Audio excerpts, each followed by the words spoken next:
चला आज काहीतरी नवीन. तर आज आलता दारात बोंबीलवाला. टेम्पो घेऊन येतो आमच्याकडं. तर मी घेतलेत बोंबील. आणि बोंबील कसं आहे, बाळतणीला भाजी करायची, काहीतरी कालवण करून द्यायचं असतं पातळ, म्हणून बोंबील अंडे बरे पडतात आणि आमच्याकडं वशाट खातात. त्याच्यामुळं मी घेतलेत बोंबील आणि आता ते साफ करून ठेवते.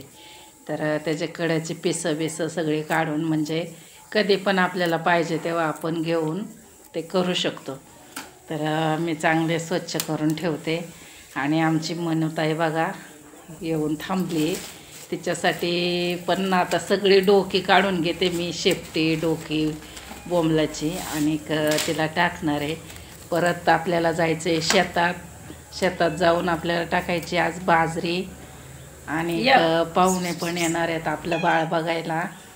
बघा आमच्या मनीची किती गडबड.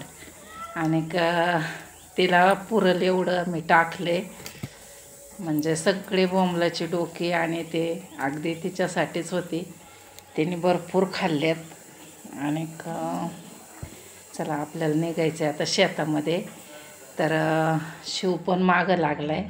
आणि अक्षयने सगळे ट्रॅक्टरने सारं पाडून घेतलं होतं, वडून घेतलं सगळं, पाटबीट वडलेत. आणि आता बाजरी टाकायसाठी मी शिवला घेऊन गेले मागून. माती खायला आला का शिव? काय चाललंय रे, काय खातो? नमस्कार, स्वागत आहे तुमचं जोडी सासू सुनेच्या चॅनलमध्ये. चला आपल्याला करायची बाजरी. तर आपलं झालं आहे वावर नीट आणि आम्ही आलो आहे बाजरी टाकायला. तर हे बघा आमचं पिल्लू, हे पिल्लू बघा माती खाल्ली आहे त्याने, आकर रे. आणि हे बघा हे वावर.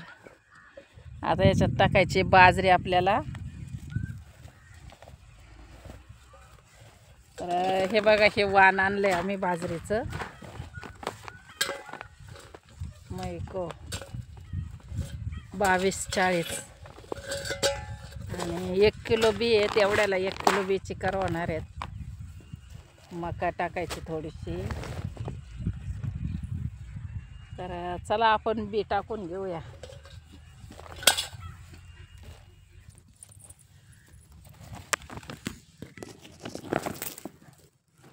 काय खातोय शिवराज? बघा मुलांची नाळ ही मातीशी जोडली जाते म्हणतात ना, तर ही अशी असते. गावाकडची मुलं ना मातीला भीतच नाहीत. आणि शिवला खाली सोडून मी बाजरी टाकायला सुरुवात केली. तर सगळीकडं अगदी पातळ पातळ माझ्या हातानंच मी टाकली. तर थोडीशी कमी पडली, पुन्हा अक्षय घेऊन आला. आणि आता मी संपूर्ण बाजरी टाकली शेतामध्ये.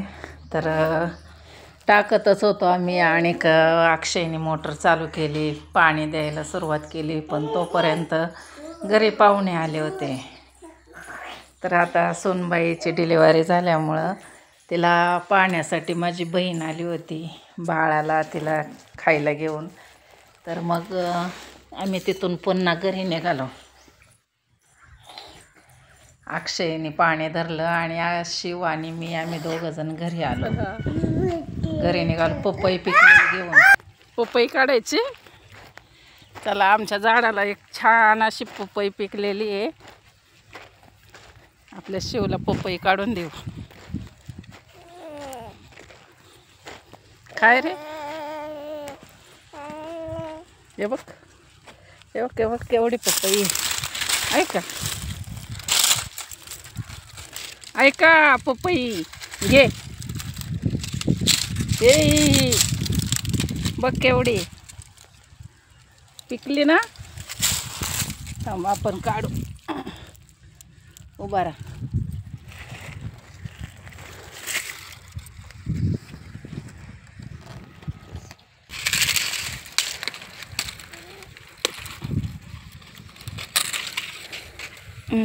भरपूर मोठी आहे. काय रे,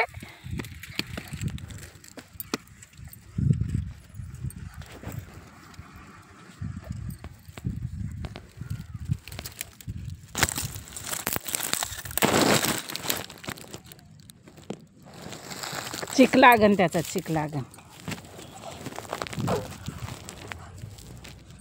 अरे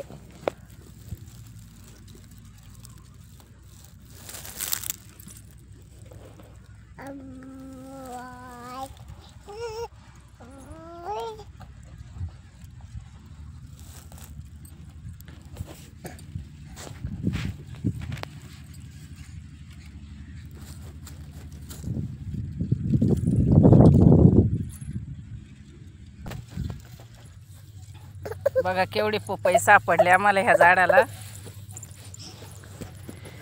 अरे शिव, थांब रे दादू. हे बघ हे बघ हे बघ हे बघ, तुला खायची? माती खाल्ली, माती. शिवनी माती खाल्ली. हे बघ हे बघ. शिवला काय बुटण्याला नव्हता, त्याचे पाय झाले हुळहुळे. मातीवर चालून मग त्याला घरी आणला आणि पाहुणे आले होते तर आम्ही पपईचा कार्यक्रम करून टाकला. तर चांगली 3 ते 3.5 किलो भरली, ती मोठी होती. मग आमच्या अक्कासाहेब आणि माझी बहीण, माझे मेहुणे आलेले, आम्ही सगळ्यांनी ती कापली आणि खाण्याचा आनंद घेतला. तर पपईमध्ये बिया पण भरपूर निघल्या बरं का. आणि शक्यतो अशा पपयांमध्ये बिया निघत नाही आणि पपई खूप गोड लागली. तर कधी कधी काही पपया गोड नाही लागत ह्या दिवसात, पण ही पपई मात्र अगदी छान गोड होती. आम्ही सगळ्यांनी खाल्ल्या आणि आमच्या अक्कांच्या पुढं ताट मांडलं. त्यात काही पपई म्हणजे खपलेच नाही आम्हाला, एवढी मोठी पपई होती. तर एवढी उरलेली आम्ही तशीच ठेवली तनू जानूसाठी. आणि मग त्यांचं जेवण वगैरे झालं पाहुण्यांचं.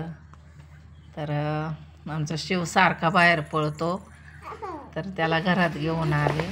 आणि नंतर मग पाहुणे गेल्याच्या नंतर मी सारवण्याचा कार्यक्रम केला. तर मग मी आता शेण आणलं होतं, तर तिथं थोडीशी जागा आहे आपली, चुलीपुढं सारून घेतलं.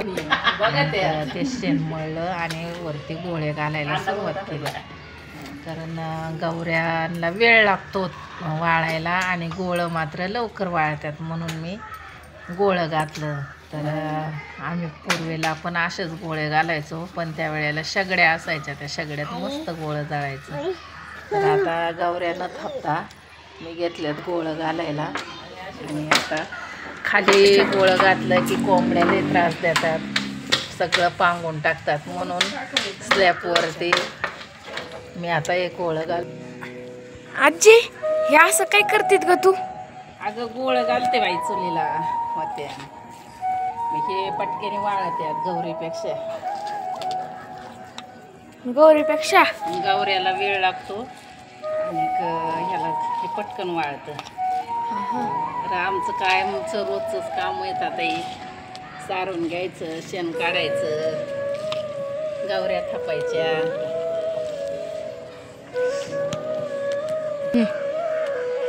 तर मंडळी, आपला व्हिडिओ आवडल्यास लाईक सबस्क्राईब करायला विसरू नका. पाहिल्याबद्दल धन्यवाद.